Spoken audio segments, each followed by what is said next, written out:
Dashur miq, selam aleikum. Takohemi sot në datën 4 janar i vitit 2026. Sot me mikun tim nga Greqia, Petro Frodanin, do të diskutojmë për rrëmbimin e presidentit venezuelian Nicolas Maduro nga forcat speciale amerikane që ka ndodhur dje dhe do të flasim edhe për rendin e ri botror që po themelohet sipas versionit të Donald Trumpit. Tani rrëmbimi i presidentit Nicolas Maduro që ka ndodhur dje me agresionin terrorist ushtarak që amerikanët ndërmorën kundër Venezuelës ka tronditur gjithë njerëzimin. Gjithë njerëzimit dhe me qënë se, do më thonë, unë jam shumë i orientuar drejt Shqipërisë, jam Albanian oriented, duhet të theksoj që rrëmbimi Maduros i ka trembur edhe politikanët shqiptarë.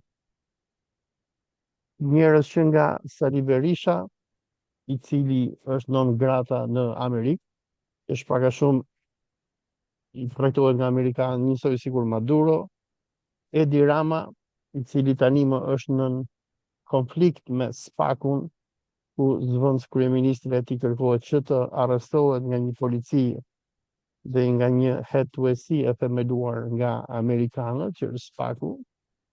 Të gjithë sundimtarët shqiptar në trojet tona në Ballkan, duke nisur që nga përdore termin trojet tona, duke nisur që nga Vjosa Osmani e Prishtinës deri te Sali Berisha dhe Edi Rama në Tiranë, por besoj se të njëjtën gjë ndoshta është duke ndodhur edhe në Greqi e të tjerë. Të gjithë sundimtarët e Ballkanit me atë që kanë parë janë trembur. Për juve që ndiqni këto rrjetet sociale, besoj se unë kam qenë në udhëtim dje dhe nuk kam pasur mundësi që ti ndjek gjitha gjërat, por çfarë kam parë është që udhëheqësia e shqiptarëve nga Prishtina me Vjosa Osmanin deri në Tiranë me Elisa Spiropalin, të gjithë kanë nxituar që të përshëndesin agresionin dhe rrëmbimin që amerikanët i kanë bërë presidentit demokratikisht të zgjedhur të Venezuelës Nicolas Maduro. Por çfarë duhet të them këtu është që ndërsa kjo udhëheqësia politike shqiptare të gjithë janë sulur thurra vrap që të falenderojnë amerikanët për atë që kanë bërë, unë e di me 100% që të gjithë janë trembur. Nga që fatin që e ndoqi Nicolas Maduro dhe me sjelljen që amerikanët kanë bërë kundër Maduros, tani më në botë nuk ka asnjë politikan që mund të flej i qetë në shtëpinë e tij, nga që amerikanët mund të vinë në çdo moment dhe të të rrëmbejnë. Po përpara se të jap fjalën mikut tim Petros, dua që të bëj pak a shumë një rezume të konfliktit ndërmjet Venezuelës dhe Amerikës. Ky konflikt ka nisur pak a shumë me revolucionin që pararendasi i Nicolas Maduros, komandant Hugo Chavezi, do të nisi në Venezuelë, që në shkurt të vitit 1992, kur ai do përpiqet që të organizojë një grush shteti, edhe pse Chavezi do të dështojë në grushtin e shtetit dhe për këtë do të dënohet në burg. Pasi të dali nga burgu në vitin 1994 dhe të formoj partinë e tij, Chavezi do të zgjidhet si president i Venezuelës.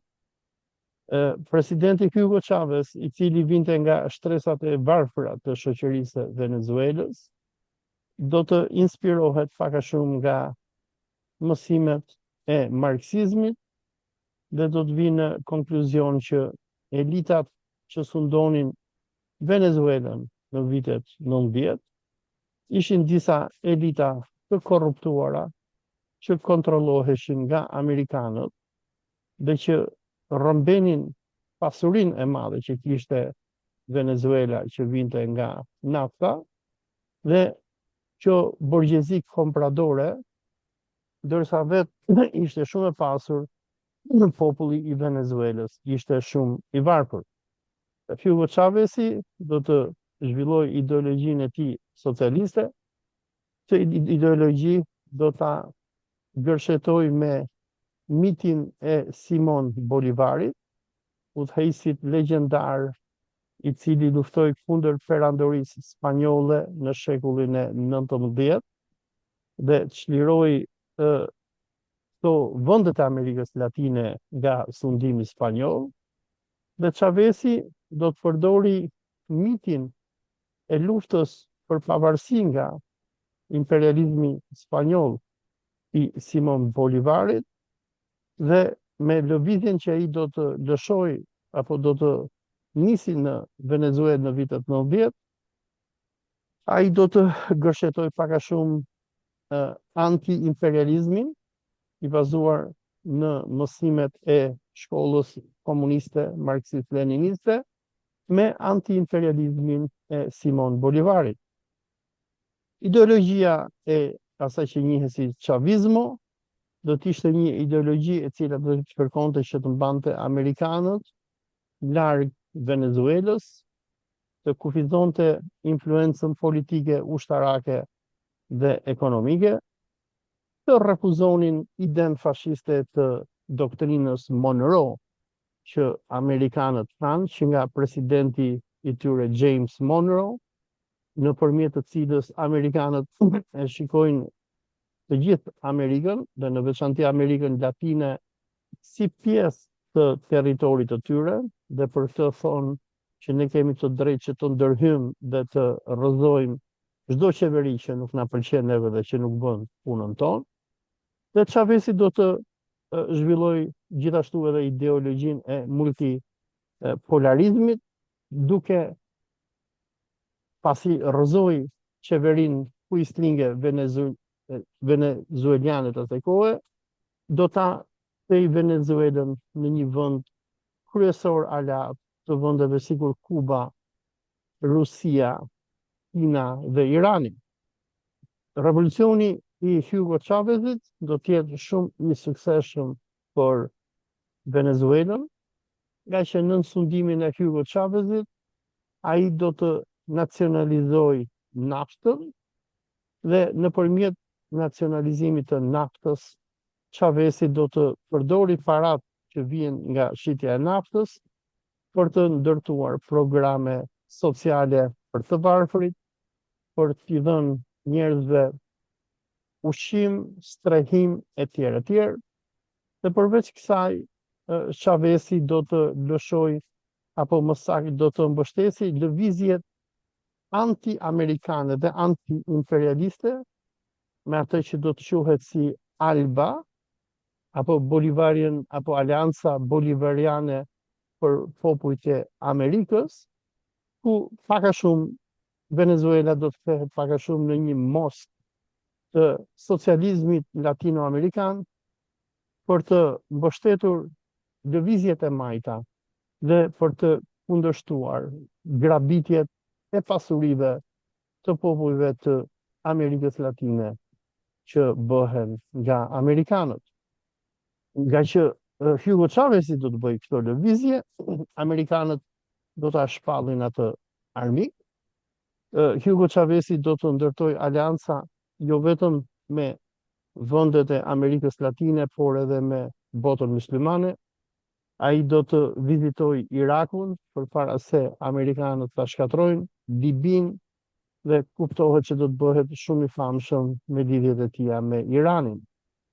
Të gjitha këto lëvizje të Chavezit do t'i shqetësojnë amerikanët, të cilët do ta shohin Chavezin, por më pas edhe pasardhësin e tij Nicolas Maduro si rebel në Amerikën Latine, që nuk ju bindën diktatit amerikan. Dhe presidenti Trump, pasi të vi në pushtet, do ta veçoj Venezuelën si një nga vendet rebele me të cilat Amerika duhet që të merret. Dhe që kur Trumpi ka ardhur në pushtet, përveç sulmeve që qeveria amerikane ka bërë kundër vendeve sikur Somalia, sikur Nigeria, të cilën e sulmoi përpara pak ditësh, Irani, Libani e të tjerë, Venezuela për Trumpin ka patur një rëndësi shumë të veçantë, ja që sikur ka deklaruar edhe presidenti Trump përpara disa ditësh, por deklaroi edhe dje, presidenti Trump pretendon që nafta e Venezuelës nuk i takon venezuelianëve, por i takon amerikanëve. Dhe në këto momente që ne po flasim, pas një sulmi masiv terrorist që është kryer kundër Caracas, ku është rrëmbyer presidenti demokratikisht i zgjedhur i Venezuelës, dhe ai është në këto momente në New York, ku është i akuzuar për shitje droge, gjë që nuk është e vërtetë. Venezuela është në kaos, populli është i tronditur, qeveria venezueliane është e tronditur dhe komuniteti ndërkombëtar shikon me tmerr atë figurën e errët të imperializmit amerikan në diktatin e Donald Trumpit. Por, përpara se të jap fjalën Petros, dua të them se të trembur nga politikat e Trumpit nuk janë vetëm venezuelianët dhe muslimanët, por janë edhe danezët dhe kanadezët.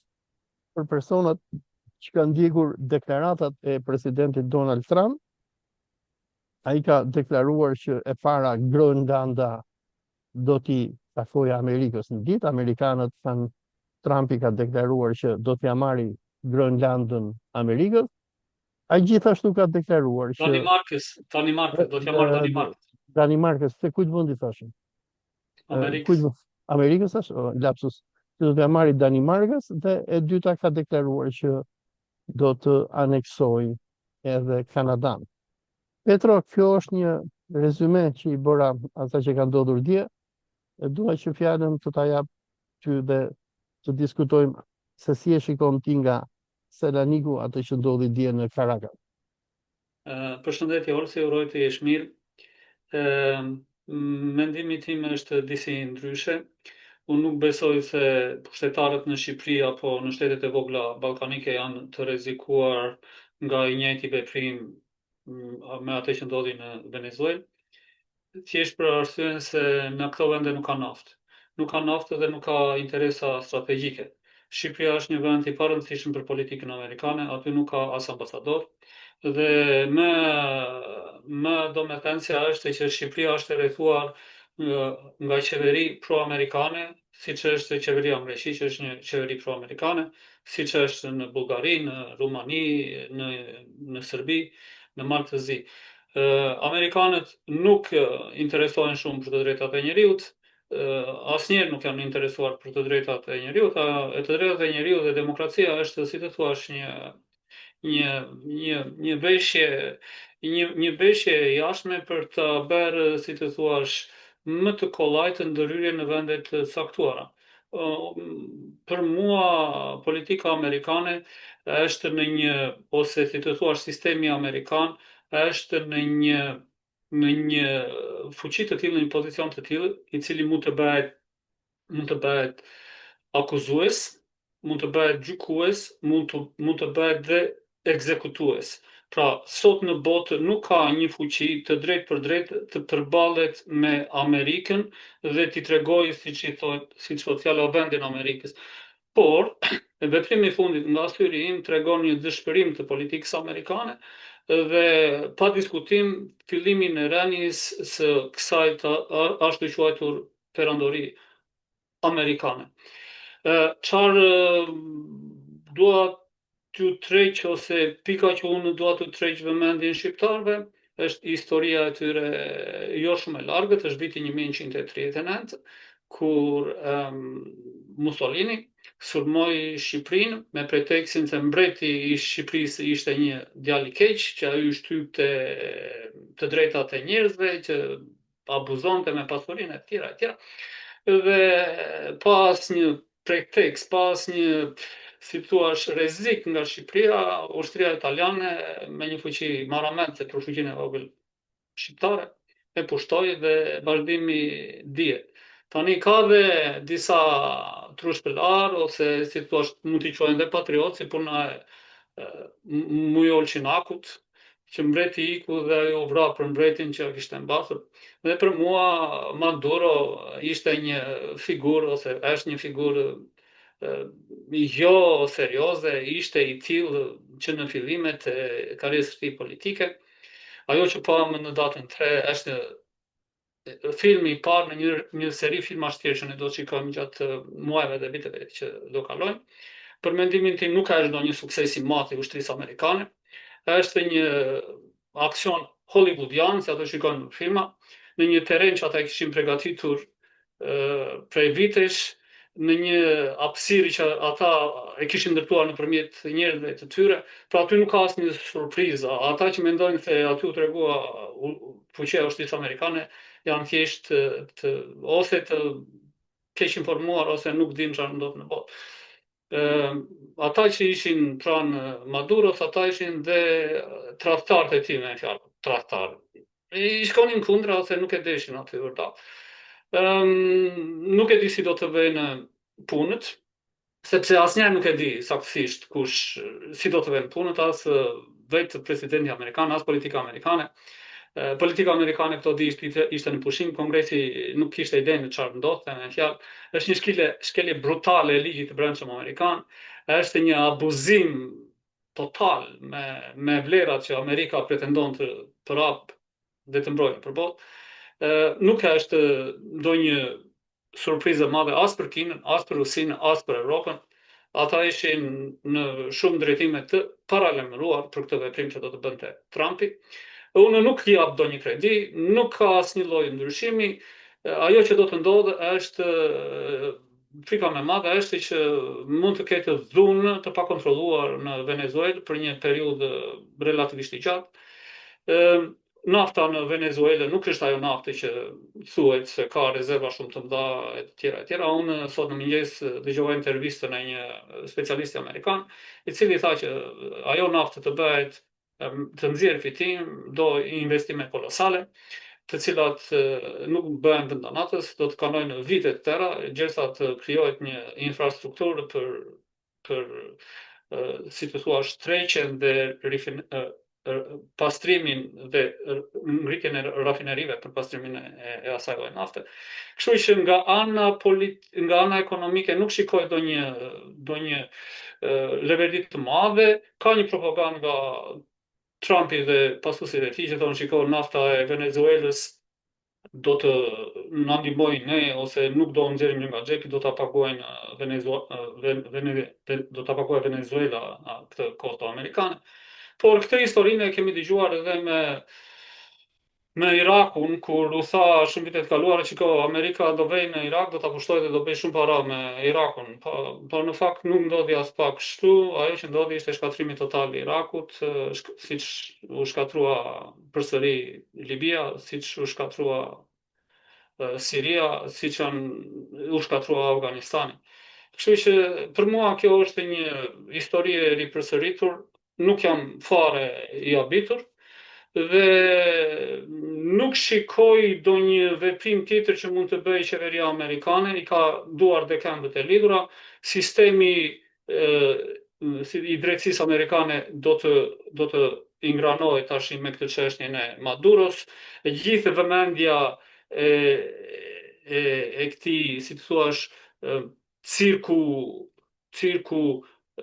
ligjor, me një fjalë, do të përqendrohet për mendimin tim në përfaqësimin ose në paraqitjen e Trumpit si një person me vlera, sepse ai ka rënë shumë në pëlqimin, si të thuash, të amerikanëve, të cilët nuk e dinë fare ku është Venezuela, ata përpiqen më së shumti të shohin sa kushton nafta, sa kushton ushqimi, sa kushton kostoja e jetesës dhe nuk duan t'ja dinë se ç'ndodh jashtë Amerikës, pjesa dërmuese e tyre. Unë kam jetuar vetë në atë kontinent dhe pak a shumë e di mendjen e një amerikani të zakonshëm.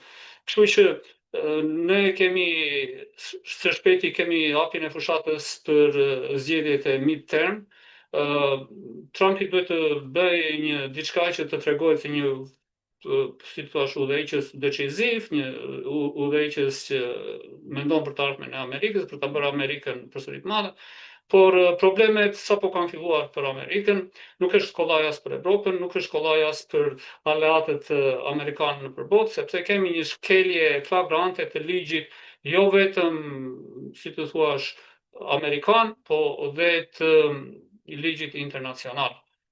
Nuk mund të bësh si të duash në këtë kohë kur ti pretendon se je lideri i të drejtave dhe zbatimit të ligjit ndërkombëtar, kur ti arreston një person me akuza që nuk qëndrojnë, për shembull akuza e mbajtjes të armëve pa leje. Domethënë Maduro ishte në Venezuelë, ai mund të mbante tankë, aeroplane, mund të mbante çfarë të donte, por nuk shkelte ligjin amerikan sepse ai nuk kishte shkelur në Amerikë. Ishte jashtë territorit amerikan. Edhe unë mund të mbaj një tank këtu, nesër mund të vijë Amerika të më arrestojë, të më thotë që ti mban tank pa leje. Situata po vetë shesharake. Nuk e di, po ka shumë njerëz aty, shoh dhe shqiptarë që janë bërë më amerikanë se amerikanë, të bësh amerikanë në shtetrita jote, nuk ka asnjë lloj Po bëhen Amerikan, po problemi është se prandaj përmenda më herët. Shqipëria po vuan nga amerikanët. Ish presidenti Ilir Meta u arrestua nga një hetusi që është Spaku, që themeluan amerikanët dhe u morë zvarr. Drejtuesi i opozitës në Shqipëri, Sali Berisha, është shpallur terrorist, është shpallur nën grata nga amerikanët. Do të thënë, opozita në Shqipëri është sulmuar nga amerikanët. Edi Rama vetë, qeveria e tij, po sulmohet nga Spaku me mbështetjen e amerikanëve. E dua të them diçka, se them më herët që Shqipëria nuk ka naftë. E vërtet që nuk ka naftë, por atë pak naftë që ka në Patos dhe Marini, nuk e di, ne kanë ndjekur se bëri edhe një emision ky Ylli Rakipit të TFZ-ja. Kjo kompania kanadezo-amerikane, Bankers Petroleum, me dokumentet që u botuan, dilte që e merr ka naftën e Shqipërisë 100%. Domethënë nuk jep as 1% të shitjes së naftës. Dhe nëse jam gabim, në emisionin që tregoi Rakipi që nga 2004 deri në 2024, Bankers Petroleum kanë fituar nga shitja e naftës së Shqipërisë $2 miliardë. Dhe Shqipëria nuk ka marrë as i cent. Dhe dua të them që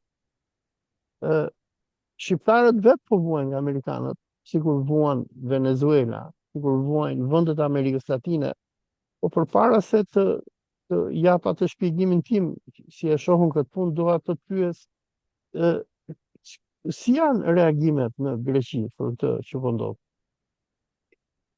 Shoqëria greke është një shoqëri e hapur, edhe shumë e emancipuar se shoqëria shqiptare.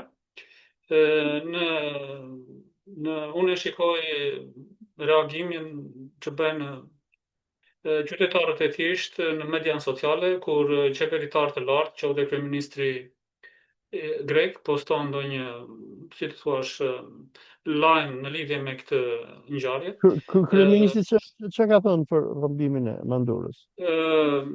Kryeministri mbajti një qendrim disi asnjë anës dhe lëvdon dhe kritikon, por ai bën thirrje në një postim që kishte postuar dje, më duket, para dje mbas dite. Në darkë që nuk është koha është koha për të rregulluar situatën në Venezuelë, për transferimin e qeverisë nga një diktaturë në një demokraci. Pak a shumë llafe të zakonshme të politikanëve asgjë me brendime, në fjalë. Por ka reagime këtu, ka reagime, natë në kishte disa manifestime përballë ambasadës amerikane. Shoqëria greke ka një segment të saj që është anti-amerikan, kjo është një si të thuash një një aktivitet që shkon 60 vjet të kaluara mbrapa në kohë, që në luftën civile. Pra, shoqëria greke është shumë më e avancuar se shoqëria shqiptare. Po unë insistoj që politikanëve shqiptarë asgjë s'ka për të ndodhur, zero. Amerika nuk interesohet për shtetet e vogla si Shqipëria. Edhe për Venezuelën, jo për naftën, unë atë e shikoj si një barierë që po i bën ndikimit kinez, sepse Brazili është një shtet i fuqishëm që pak a shumë i ka dalë jashtë kontrollit të Amerikës, dhe Kina dhe Brazili po përpiqen që të krijojnë një si të thuash një barierë përkundrejt interesave amerikane, sepse shtetet e tjera të Amerikës Jugut, përjashto Kilin, janë shtete pashkurizore, shtete të cilat popullata është shumë e paedukuar, interesat e tyre janë minimale. Nuk kemi të bëjmë me shoqëri të avancuara në atë nivel që të kenë kurajon të kundërvijën me të vërtet ndikimit nga jashtë. Dhe Amerika e ka aty në derës, i mbrapa derës në fjalë, dhe numri i madh i latinëve ose i emigrantëve nga Amerika e Jugut është bërë një faktor vendimtar në politikën amerikane. Ne kemi persona në hierarkinë e lartë të politikës amerikane, të milionerëve, të bilionerëve, të cilët kanë origjinë nga Amerika e Jugut, dhe ka erdhur koha, me sa duket Trumpi kërkon votën e tyre për zgjedhjet që do të vinë pas një viti, sepse Kongresin ai e kontrollon me një minimum në vendesh me fjalë, dhe po i doli jashtë kontrollit Kongresi dhe Senati, atëre Trumpi nuk ka as edhe një lloj fuqie si president.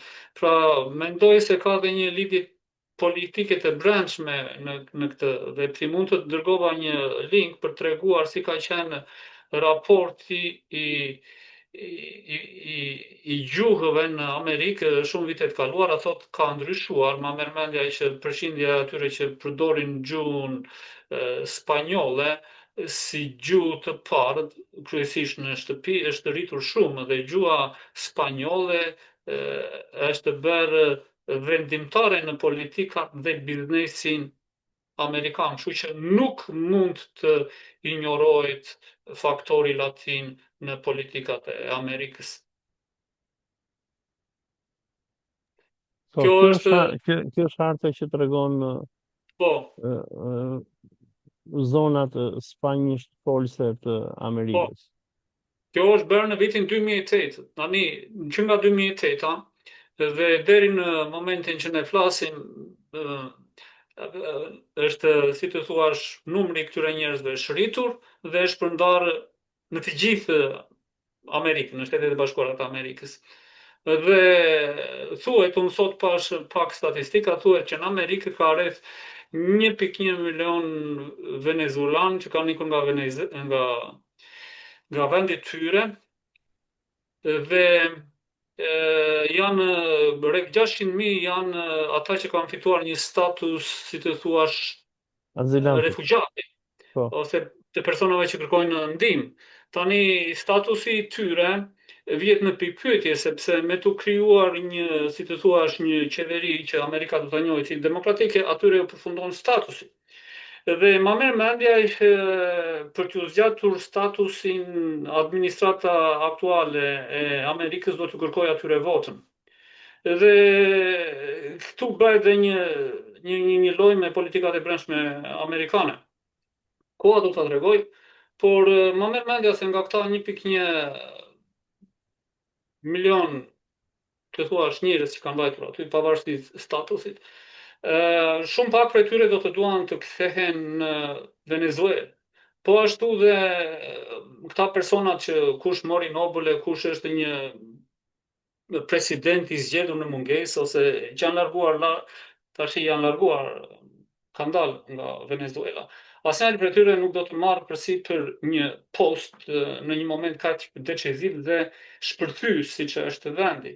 Kështu që ne do të shohim si do të vënë ngjarjet. Për mendimin tim do të jetë një tranzicion i dhunshëm, një tranzicion me probleme dhe Venezuela kur në kurrës nuk ka për të bërë një shtet standard, një shtet me rregulla të plota, sepse është një vend që tash i ka hyrë në kthjetrat e politikave të mëdha. E ardhmja atyre nuk është pozitive, nga syrim, me fjalë, ata do të vuajnë për shumë vite. Unë si e shoh rrëmbimin e Maduros, unë do më thënë se ka dhënë një deklaratë edhe zëvendës presidentja e Venezuelës, e cila sot gjykata kushtetuese më duket e zgjodhi presidente Delcy Rodriguez, e cila në një deklaratë që ka dhënë thotë që në rrëmbimin e ja ta ndaj me shikuesit artikullin, e cila thot në rrëmbimin e presidentit Nicolas Maduro dhe zonjës Parë, duket se kishte nuanca zioniste.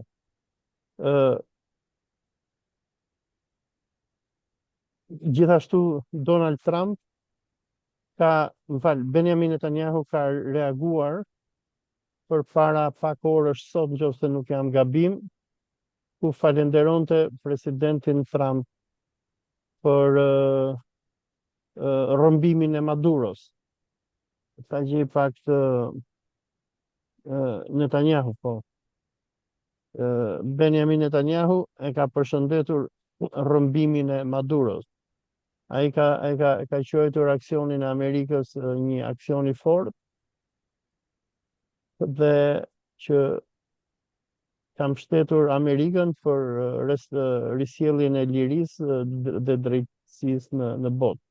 Tani, puna si e shohun rrëmbimin e Maduros, unë e shoh pak a shumë të lidhur me politikën globale amerikane.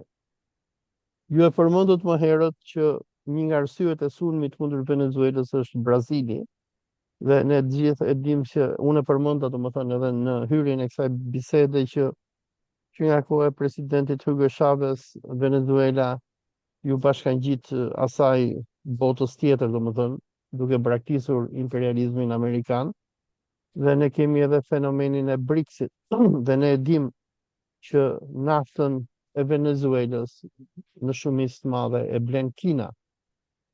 Dhe po të shohim presidenti Trump ka sulmuar 3 vende në këto javët e fundit. Njëra ishte Nigeria, ku tha po e sulmojmë Nigerinë se po persekutohen të krishterët, po i vrasin muslimanët, dhe shkoi edhe bombardoi disa fshatra aty. Dhe unë mendoj që bombardimi i Nigerisë nuk ishte se Trumpi po i ha për krishterët dhe zak që po vriten, edhe nëse vriten domethënë në Nigeri, por është se Nigeria prodhon naftë dhe ndoshta ka qenë pak a shumë për të kërcënuar qeverinë nigeriane për t'i diktuar asaj politikat e saj. E dyta, Trumpi në këto momente që ne po flasim dhe që në Iran kanë nisur disa protesta kundër rënies së tumanit apo paras vendase në krahasim me dollarin, është duke sulmuar drejt për drejt Iranin, biles ka kërcënuar edhe me sulm ushtarak kundër Iranit, nëse qeveria iraniane vret ta protestuesit të dhunshëm. Dhe kemi edhe Venezuelën. Çfarë kanë këto 3 vende të përbashkët? Është nafta. Edhe çfarë kanë gjë tjetër të përbashkët këto vende? Për Nigerinë nuk jam aq i sigurt, por si Irani, si Venezuela, shumicën e naftës së tyre ja shesin Kinës. Dhe unë këtë sulmin kundër Venezuelës, megjithëse ngelet akoma për të parë se çfarë do bëhet, unë e shoh pak a shumë si të lidhur me luftën globale që Trumpi kërkon të bëjë kundër Kinës.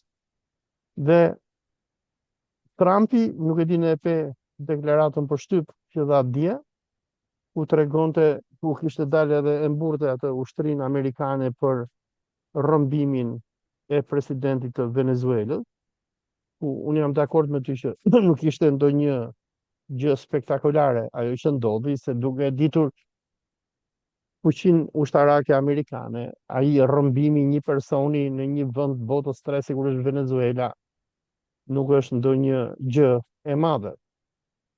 Me sa unë kam parë nga raportime ndryshme, amerikanët kanë përdorur rreth 150 avion dhe helikopter, dhe kur kanë hyrë në atë zonën ku qëndronte presidenti, kanë vrarë mbi 40 ushtarak civil edhe trupa që mbronin presidentin. Por të dalë tek ajo që po thoya më herët, unë këtë sulmin kundër Venezuelës dhe i cili erdhi pak ditë pasi Benjamin Netanyahu ishte në Shtëpinë e Bardhë dhe u takua me Donald Trumpin, unë e shoh të lidhur me luftën kundër Iranit në një dhe luftën kundër Kinës. Nga që Amerikanët, me sa unë po e kuptoj, janë duke u përgatitur për të bërë një sulm të ri kundër Iranit, por dihet që sulmi kundër Iranit nuk do të jetë aq i kollajt sa sulmi kundër Venezuelës, nga që sikur ne pam gjatë luftës 12 vitore të qershorit 2025, iranianët kanë fuqi që të godasin si Izraelin, si bazat ushtarake amerikane. Përveç kësaj, iranianët mund të bllokojnë gjirin persik, i cili është burimi kryesor i naftës në botë. Dhe unë këtë sulmin amerikan dhe rrëmbimin e Maduros, sigurisht Trumpi deklaroi, tha, ne ta do të marrim naftën në Venezuela. Unë e shoh pra pak a shumë të lidhur me kontrollin e burimeve të naftës nga qeveria amerikane, dhe ndoshta në skenarin e një lufte masive kundër Iranit, ku Irani mund të mbylli ngushticën e Hormuzit dhe të ndaloj shitjen e naftës arabe në tregjet ndërkombëtare, unë besoj që Trumpi ka nevojë që të kontrollojë naftën venezueliane përpara se të nisë një luftë totale me Iranin. E dyta, sikur ju thatë, ngjelet për të parë se çfarë do ndodhi, se rrëmbimi i Maduros, edhe pse është një akt kriminal kundër ligjit ndërkombëtar, por sot ne jetojmë në epokën e një xhungle, domethënë survival of the fittest, apo mbijetesa e më të fortit. Trumpi dhe amerikanët kanë ignoruar çfarë do lloj konvente dhe marrëveshje ndërkombëtare, dhe ata sillen si bandit. Megjithatë, rrëmbimi i Maduros për mua nuk është ndonjë humbje e madhe për Venezuelën. Përpara pak orësh, kjo zvendës presidentja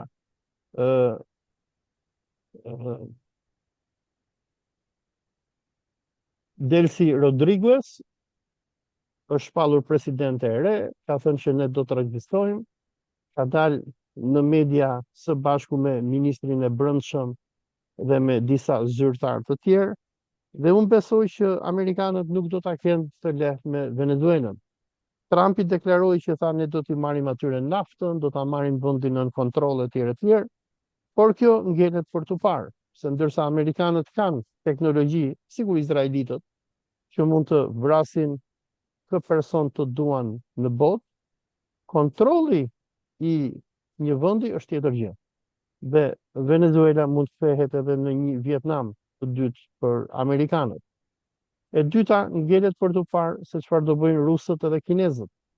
A do ta lënë ata Venezuelën që të pushtohet kaq kollaj nga amerikanët apo jo? Por unë këtë sulmin e Trumpit kundër Venezuelës e shoh pak a shumë të lidhur me luftën e Izraelit kundër Iranit dhe me luftën finale që amerikanët duan të bëjnë kundër BRICS-it edhe në veçantë kundër Kinës. Nuk e di se si e mendoj. Or si për mendimin tim, Amerika nuk ka atë kapacitet ekonomik dhe ushtarak sa të fillojë një luftë kaq të madhe. Unë mendoj se këtu kemi të bëjmë me një përpjekje midis fuqive të mëdha, të cilat për mendimin tim në këtë moment janë Amerika, Kina, India dhe Rusia, Unë mendoj se këto janë, si të thash, lojtarët e rinj në gjeopolitikën moderne. Evropa ka dalë jashtë loje dhe mendoj se pak a shumë ata, edhe pse shfaqin kështu reagime për masën, kanë rënë në një ujdi. Amerika do të marrë disa shtetet në kontroll më të afërt, disa shtetet të Amerikës së Jugut. Ka mundësi të marrë dhe ishull e Grönlandës, si e quajnë ata, Greenland, si e quajnë, sepse edhe statusi ligjor i atij ishulli është i paqartë në fakt, dhe aty politika amerikane dhe ligji amerikan ka një pikë mbështetëse. Kanadaja do t'i bashkohet vullnetarisht Amerikës, sepse nuk shikoj ndonjë mundësi tjetër që Kanadaja të jetojë e pavarur ekonomikisht nga Amerika. Kështu që në një ambient të ri gjeopolitik janë bërë disa sakrifica nga të gjitha palët. Rusia do të marrë atë që kërkon në Ukrainë, do të marrë një lloj qetësie në provincat e saj, në republikat e saj me shumicë muslimane. Kina do të marrë Tajvanin, sepse Tajvani ekonomikisht është i varur nga Kina, 70% e biznesit të Tajvanit varet nga Kina. Nëse Kina do ta marrë Tajvanin, nuk do të dërgojë fare anije, do të mbyll komplet tregun me Tajvanin për 6 muaj apo për një vit dhe Tajvani vdes ekonomikisht. Kinezët janë shumë njerëz të matur, politikanë shumë të matur, sistemi i tyre politike është sistem modern, nuk është një sistem cirku siç është bërë sistemi perëndimor jashtë quajtur demokraci, ku çdo 4 vjet duhet të nxjerrësh një aktor të ri në fushën politike, Një persona pa palaço, një një palaço. palaço, po, një palaço të ri, një person që nuk është stable në gjendjen mendore, siç kishim rastin e ish presidentit amerikan apo presidentit Trump, që për mendimin tim ka probleme mendore edhe nuk duhet të jetë në atë vend. Në fjalë, kemi raste në Evropë plot ku kemi, si thua, udhëheqës të shteteve ish të fuqishme që janë futen në kategorinë e Karagjozit. Vendet e vogla nuk kanë as edhe një lloj peshe.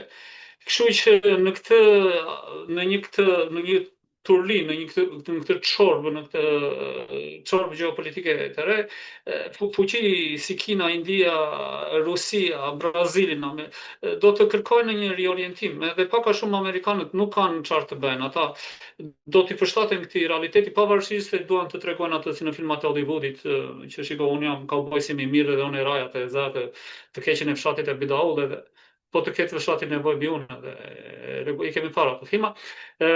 Dhe kemi rastin, për shembull, të presidentit Trump, që e konsideron botën si kazino, ose si hotel, ose si një vend ku vjen lozin golf. Domethënë, po ta mbash mend atë live TV, që ishin ato show që dilte Trumpi në televizion një kohë 10 vjet kaluar, dhe ishte "You are fired", që merrte në punë dhe në intervistë punonjëse, dhe kishte një reality show vitet kaluar. Dhe me atë mentalitet ai ka hyrë në shtëpinë e bardhë. Milionerët dhe bilionerët që e rrethon janë pak a shumë të njëjtit mentalitet. Ata kanë zanafillën në vitet 1980, kur burrat me para dhe të zgjuar, ata që kishin mend në kokë në Amerikë, filluan të ndryshonin bërjen e politikës amerikane. Ata sollën klasën politike aktorë, si puna e Reaganit, apo Bill Clintonit më vonë, apo Barack Obamës, që ishin oratorë pa vlerë, me fjalë. Dhe pak a shumë kështu është bërë politika amerikane. Dhe kjo lloj politike nuk ka të ardhme në botë, ka politika shumë më serioze se politika amerikane. Dhe duke patur, mendoj unë, duke parë këtë lloj dobësie si politike si ekonomike, amerikanët kanë filluar të triqen ose të bëjnë kalkulime të reja, të cilat do ta lënë jashtë Evropën e Bashkuar. Dhe pak a shumë kjo është, me një fjalë, për mendimin tim, e thash edhe një herë dhe rri theksoj, ngjarjet në Venezuelë nuk më çuditën as pak, dhe ajo që ju thotë që shiko, ka një Gonzales, si e ka ajo që mori fuqinë, do t'i rezistojë, unë them se nuk do t'i rezistojë fare, është njësoj si në ato që kemi parë në historinë e Shqipërisë, që shokët më të ngushtë të hedhin poshtë dhe bëhen mik me armikun, ish armikun e dirishëm. Kjo është kudo, me fjalë, ne shikojmë në populizmin e madh që ka plasur në Evropë, që njerëzit vriten mos e shtyhen ose shajnë ofendohen për Trumpin që as se din fare kush është ai person. Ka plasur një trumpizëm i madh në Evropë. Njerëz të dëshpëruar kujtojnë se një njeri dëshpëruar si punë e atij personi do t'i shpëtojë nga një dëshpërim i thellë. Pra bota është në një nivel të tillë që kërkon një riorganizim dhe dy janë, mund të citoj, një rindarje e zonave të influencës, ose një luftë masive të cilën nuk do ta fitojë askush. Me fjalë të tëra palët janë humbëse, duke filluar që nga Amerika. Kjo është, si të thuash, Amerika e re.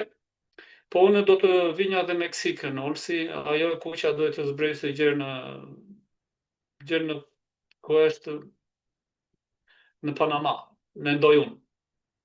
Mendoj unë e Ë, kuqja duhet po, të po, jo, jam dakord me ty, po kjo është hartë që sa e nxora nga Wikipedia, po, ku Trumpi në 2024 deklaroi që do e bënte Amerikën e Madhe, ku këtu po, është Kanadaja, Grinlanda dhe kanali i Panamas gjithashtu.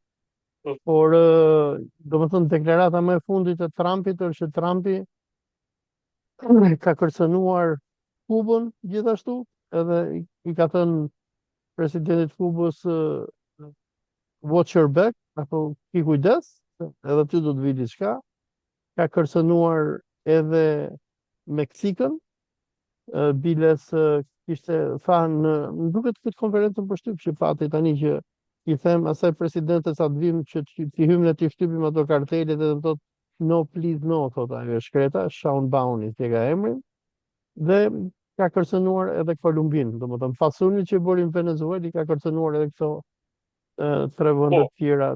Edhe domethënë nuk mund të jetë çudi që ata të bëjnë ndonjë pushtim ushtarak edhe të Meksikës, që e kanë fshi. Ë, Olsi, unë nuk e besoj versionin ushtarak. Mund të ketë ndonjë kështu shfaqje nga këto siç bën me armë që vrasin pa faqe ata 40 veta që përmend.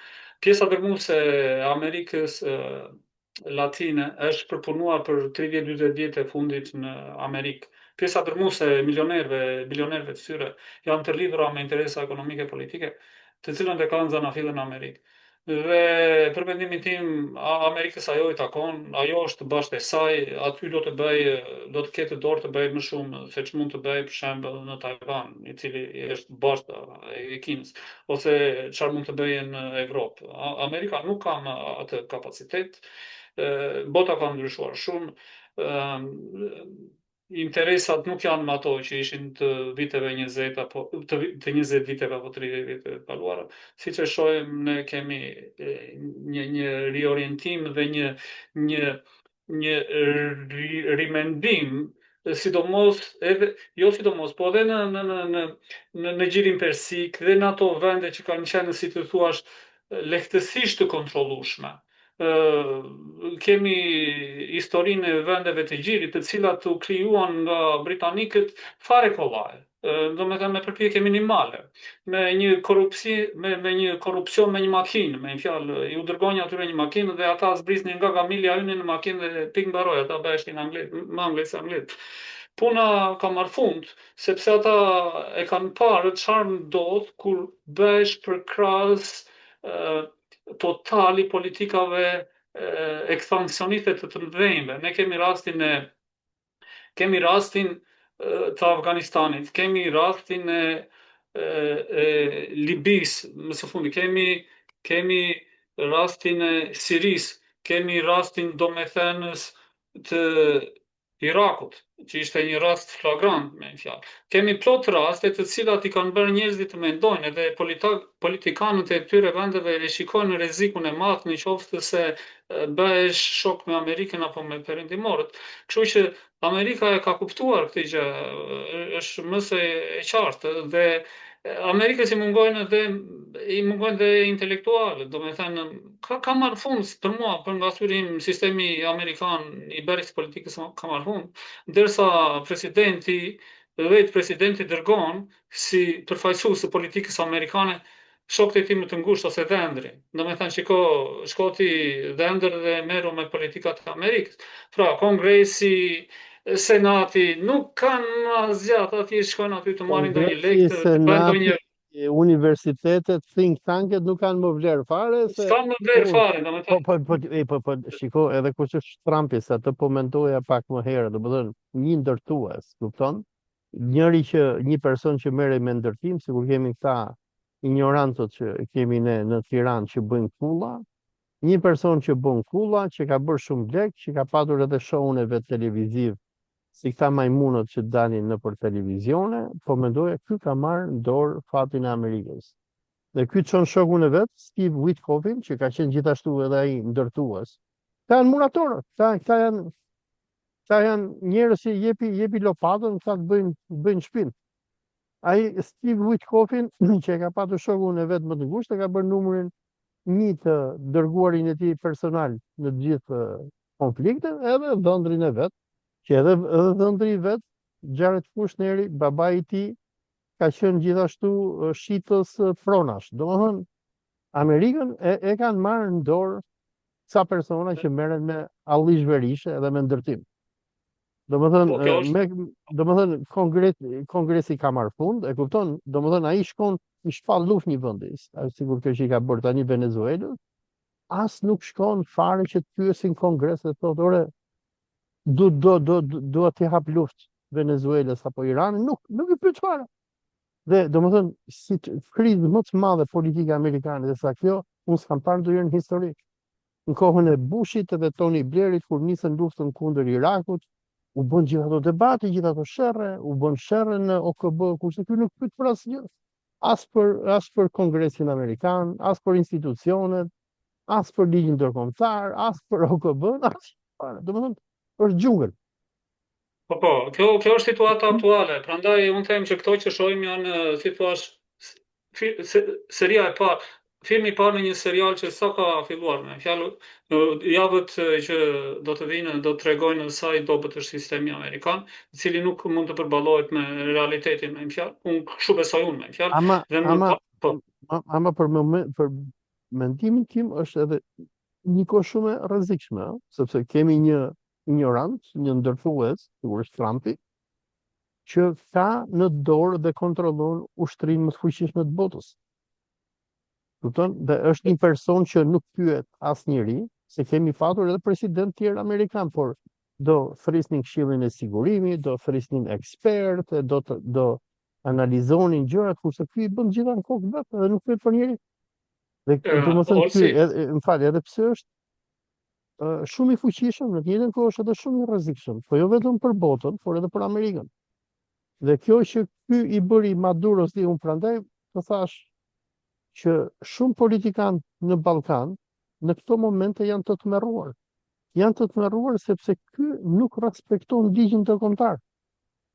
Dhe duke mos respektuar ligjin ndërkombëtar, ti nuk i je bes, ti nuk e di çfarë presësh nga ky person.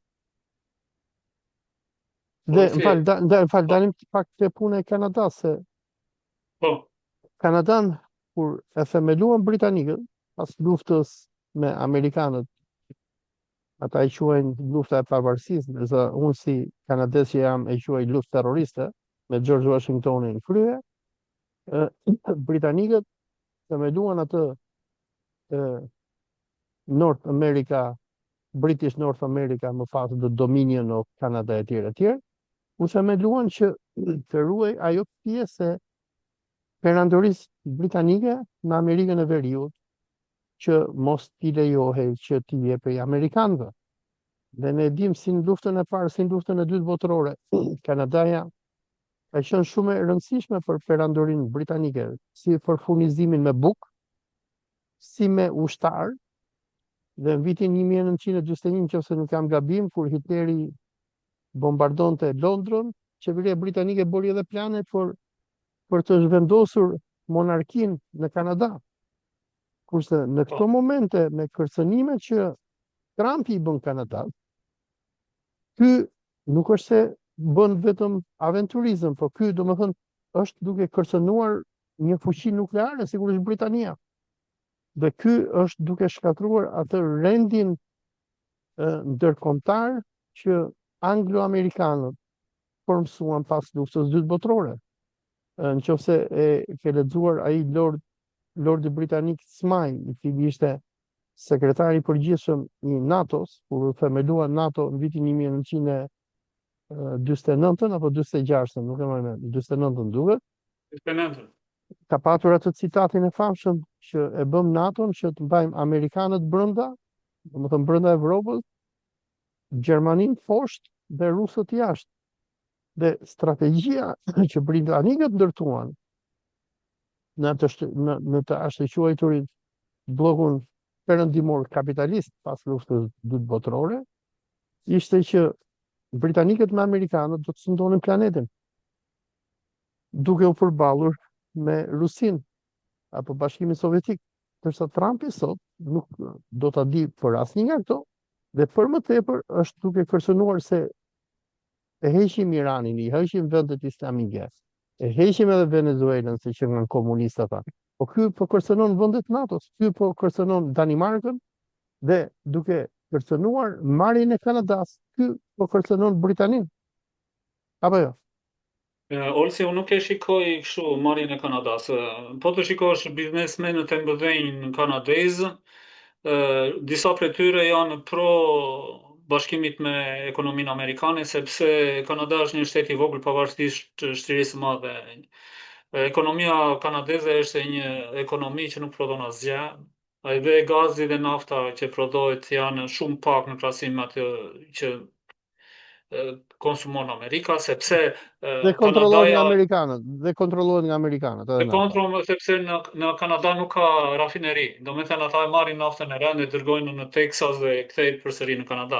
Do me thënë Kanadaja është dizajnur si shtojcë 50% shtojtë e Amerikës, kështu që kapitali kanades i madhi do ta kuptojë që pa u bashkuar me kapitalin amerikan ata nuk mund të ekzistojnë sepse do t'i bërë Kina, India, dhe ju keni qenë vetë në Kanada, e keni parë numrin e madh të aziatikëve që kanë filluar të kapin postet e ekonomisë aty, bile edhe në politikë, janë bërë të fuqishëm në parlamentin kanadez, kështu që shtresa e vjetër anglo-saksonët e Kanadas kanë vetëm një shpëtim, bashkimin me Amerikën.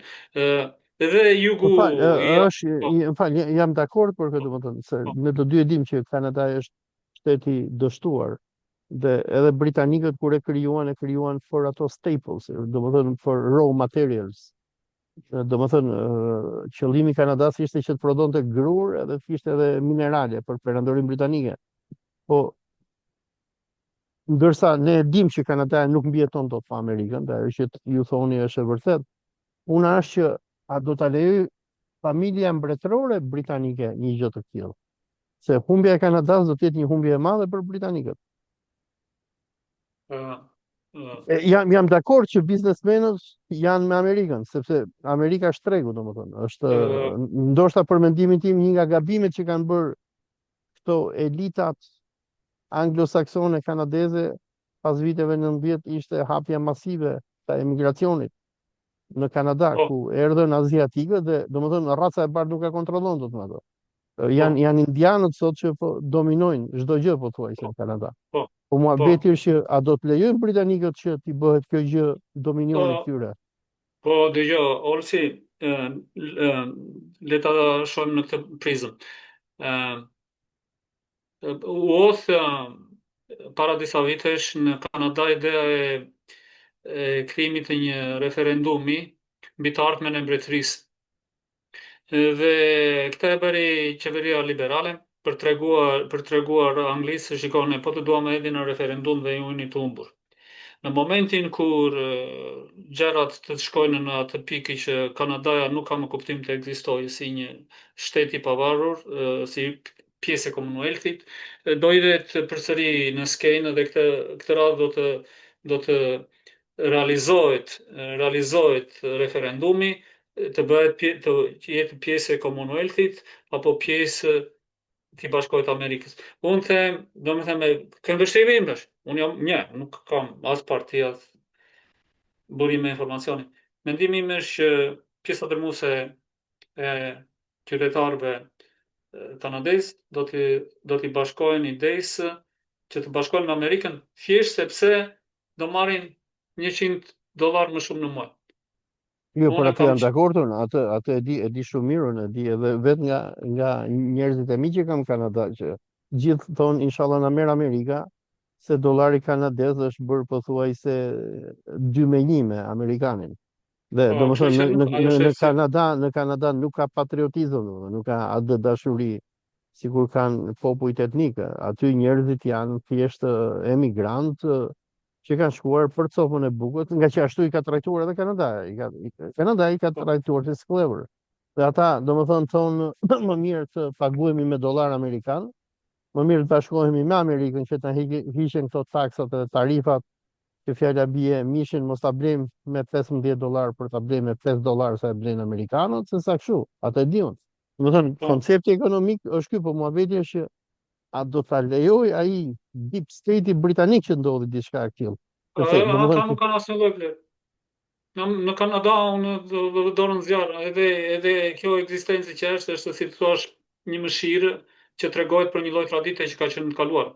Sot kapitali nuk pyet më për mbretëre, për mbretëri. Të njëjtën gjë edhe me Greenland. Po të vesh të pyetësh ata 60.000 veta që janë aty, të bëhen pjesë e Amerikës apo të mbeten pjesë e Danimarkës, të them 80% të që jem në anën e poshtme me një fjalë, do thonë që do bëhemi pjesë e Amerikës. Kështu që i gjithë kjo që shikojmë në përmendimin tim është një shkatrim i asaj që quhet G7, ata grupi të shtatëve që është Italia aty me Francën. Domethënë çfarë të prezësh nga Italia, çfarë të prezësh nga Franca, me fjalë.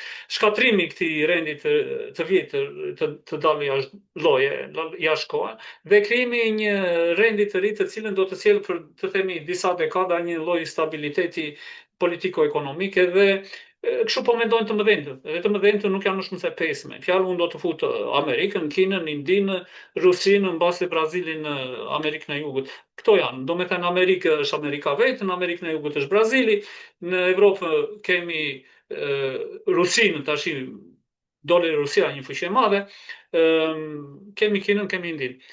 Dhe në qoftë se gjërat do të shkojnë siç ma merr mendja mua, kanë planifikuar indianët, kinezët dhe rusët, indisë do t'i jepet e drejta e vetos dhe ka mundësi që dhe Brazili të marrë të drejtën e vetos në në Kombet e Bashkuara. Dhe do të shohim një riorganizim këto 5 vite që vinë. Unë unë kështu e mendoj. më fal, po të pyes një gjë, çfarë kuptimi ka veto në këto momente? Veto e Vetoja OKB-s nuk ka në këto asnjë lloj. momente ku Trump nuk po pyet për atë gjë. Ai Po, as po shkon në Këshillin e Sigurimit fare. ë, Domethënë Trumpi çfarë po bën është se nëse amerikanët deri përpara Trumpit për sy e faqe mundoheshin që të respektonin disi ligj ndërkombëtar, konventat e tjera. Deri në këtë moment s'ka as ligj as gjë. Domethënë hiku kohë e vetos. po, S'po ka më ligj ndërkombëtar, ky është problemi, se Trumpi këtë po, po bën. Domethënë Trumpi ka minuar ligjin ndërkombëtar që Bashkimi Sovjetik me Amerikën dhe Anglinë krijuan pas luftës së dytë botërore me krijimin po, e Organizatës Kombeve të Bashkuara. Domethënë Trumpi s'po do ta di më. Trumpi ti e pe domethënë çfarë i bëri atij presidentit të Kolumbisë, i hoqi vizën. E solli atë që u bë mbledhja e Asamblesë Përgjithshme të OKB-s, vetëm pse ai doli nuk i di kritikoi gjenocidin që Amerika me Izraelin po bënin në Palestinë, i hoqën vizën. Mirë që ishte në avion, se po ta kishin kapur në rrugë do të kishin arrestuar presidentin e një vendi sovran, i cili ishte në Amerikë për të marrë pjesë në mbledhjen e Organizatës Kombeve të Bashkuara. ë, Olsi plotësisht dakord. Vetoja nuk ka funksionuar këtu e dekada tëra, por ka dhe anën kozmike të saj, ose kozmetike, më fal, anën kozmetike të saj. Domethënë të jep një vlerë, domethënë që ti kur ulesh në tavolinë në këto momente, për shembull, Kina ulet në tavolinë me Indinë dhe India thotë shiko, ne nuk jemi në një nivel të barabartë. Kështu që për t'ju dhënë në këtyre shteteve një lloj, si të thuash, rëndësie që mes të barabartëve do lozim me lojra të barab me karta të hapura dhe me vlerë të barabartë. Kështu që vetoja ka një lloj për syrin tim ka një lloj vlere sepse është aristokraci, nuk është si të thuash plebe. Dhe pak a shumë kështu po shkojnë gjëra për syrin tim. Rusia do marrë atë që kërkon, Amerika do marrë atë që kërkon, India me Kinën do të ulen në tavolinë dhe do të ndajnë problemet e tyre që kanë. Kina përfundimisht Taiwanin do ta ketë saj, nuk kam luftë që t'ja marrë përfundimisht Kinës Taiwanin. Nuk çdo që të bëjnë Amerikanë, çdo që bëjnë perëndimor, Taiwani është pjesë e Kinës dhe nuk mund të merret me nuk mund të merret me as mund të mbrohet me forcë. Është thjesht një Ky ish presidenti rus Dmitri Medvedev bëri një postim pasi amerikanët rrëmbyen Maduron dhe këtë postimin e vet e kishte postuar më duket në Twitter ku thoshte që kuptohet që kritikonte sulmin ilegal që amerikanët bën kundër Venezuelës dhe thoshte që bënte ironi domethënë me atë që amerikanët bën në emër të doktrinës Monroe duke rrëmbyer presidentin e Venezuelës dhe thoshte operacioni në Caracas u bë prova më e mirë e faktit se çdo shtet duhet forcoj maksimalisht forcat e tija të armatosura duke mos lejuar që aktorë të ndryshëm të ndryshojnë lehtësisht rendin kushtetues në kërkim të naftës apo diçka tjetër dhe në fund fare thoshte rrofshin armët atomike. Çfarë do të thënë kjo? Kjo do të thënë që ka ardhur një moment në botën ku jetojmë sot që sovranitetin tënd kombëtar ta ruan vetëm bomba atomike. Po nuk patë bomba atomike, fuqi predatore sikur Amerika të vinë dhe të shkatërrojnë. Dhe dalim tek Kina dhe punë e Taiwanit që ju përmendët është që amerikanët për mua e kanë të pamundur që të bëjnë luftë me Kinën për arsyeën e vetme se Kina është fuqi atomike. Dhe në momentin që e fuqi atomike, nuk kanë çfarë të bëjnë më. Apo jo? Edhe po edhe jo, ka forma lufte sot që të shkatrojnë edhe kur ke armë atomike, është soft Të power që shkatrojnë quhet. të bëjnë atë po që quhet luftë hibride, sanksione etj, por puna është që nuk të pushtojnë dot më. Domethënë nuk ndodh dot më. Të pushtojnë indirekt, Olsi, të pushtojnë indirekt, të shkatrojnë indirekt, por duke u kthyer në Medvedev, unë them se ai e ka një trik, si zakonisht ai bën, sepse me këtë veprim Trumpi ka bërë një ndihmë ose një nder të madh si Kinës, si Rusisë. Ashtu edhe Rusisë.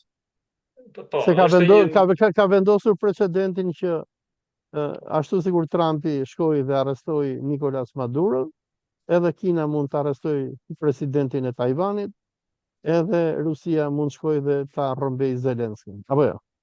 Po, dhe ajo që më e keqja se në rastin e Rusisë dhe Kinës do të jetë më pozitivja, do të jetë momenti nëse Amerika do të detyrojë të dërgojë ushtarë në Venezuelë, domethënë të dërgojë ushtarë.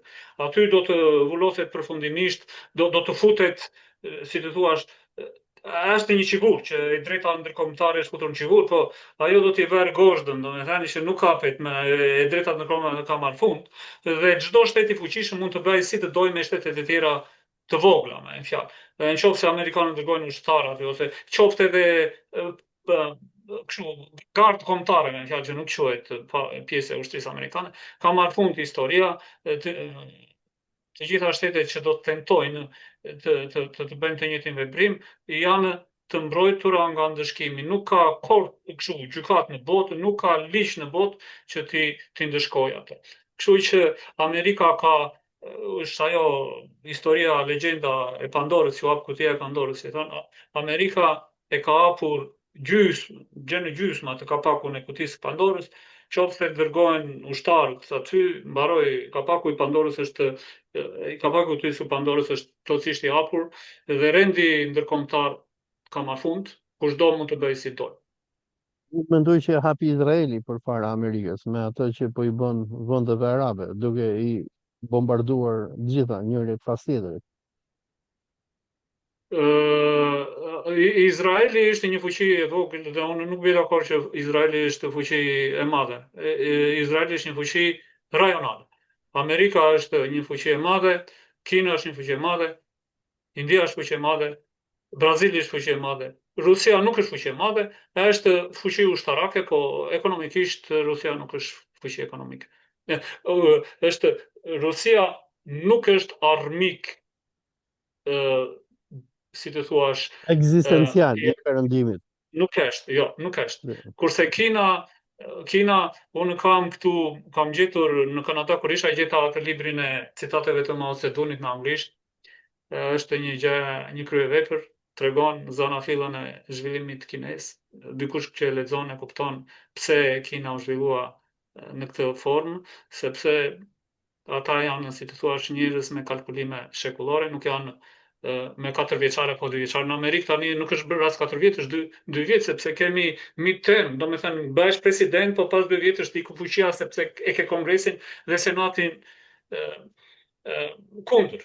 Ta pret mendja në këtë aftësirë, në këtë environment, si thonë, ka vënë vetëm për budallënj. Një njeri me mend nuk do të vejë të bëhet president, aty kur ai nuk bën dot asgjë. Sa zgjedhje bën në dorë, presidenti inaugurohet në janar, ikën 2 muaj. Pas sa të marrësh dhe qeverinë gjërkata ikën 3 muaj të tjera, dhe pastaj jepet një fjalim 100 ditë e para, do thuash gënjeshat aty, ato që janë të konsumuara në fushat. Sa të ikin e 15 muaj të tjera, fillon fushata. Ke një rastin e këta, prapë, domethënë këto sisteme nuk mund të garantojnë një politikë standarde, një politikë afatgjate, dhe janë sisteme ose ekonomi të cilat diktojnë politikën 100%. Në sistemin kinez ndodhet e kundërta. Industria kineze mund të ndikojë në një farë në politikën e Kinës, por është politika që kanë ata si shtet që ndikon mbi zhvillimin ekonomik. Dhe ne kemi komplet të kundërtën, dhe këtu është fataliteti i perëndimit që nuk po arrin të kuptojë që bilionerët janë pak, masat janë ato që duhen mbajtur në kontroll. Dhe nëse ato i kalon nëpërmjet një procesi trushpëlarje, i bën të varfër si në mendim, si në shpirt, si në trupe e shpirtit sa ka tosur, siç e ka shkruar Noli, anë detit i palarim. Kjo është situata thonë në botë dhe ma merr mendja tash i ka disa njerëz që kanë kuptuar këtë dhe do fillojnë me këtë tuli të madhe është të ndajnë atë çka mbetur nga bota racionale me fjalë, dhe unë përsëri insistoj, kjo është një show, një show që edhe rusët e dinin, dhe kinezët e dinin, dhe indianët e dinin, dhe fuqitë e tjera e dinin që kështu do të ndodhte. Venezuela nuk ishte nga t'jambante, do të binte në pjatën e amerikanëve, dhe ata bën një film hollywoodian me aeroplan, me kështu pa bëm pa rrezuam vran 40 vet atje. Sepse i vranë dhe ata shkretët nuk e marrë vesh, ai Maduro mund të vinte vetë. Jo, Maduro shkreti i dha Trumpit shumë opsione, se i kam parë një video që e ka lëshuar para një jave, ku i thoshte, i tha, okay, çka kompanish amerikane do t'i sjellësh, hajde i sjellën, vetëm mos bëjmë luftë. Po muhabeti është që është ajo që thua ti, domethënë ndoshta është edhe më tepër demonstrimi i forcës amerikane nga Donald Trumpi për t'i treguar botës se unë jam i fortë, unë s'pyes për njëri. Që ta mbyllën këtu. E mbyllën them Petro. se Trumpi është në ato se nuk i dhanë çmimin e paqes Nobel për atë. Po me gjithë të luftra që po bën ai, inshallah do ta marrë vitin tjetër. Petro, të falenderoj shumë.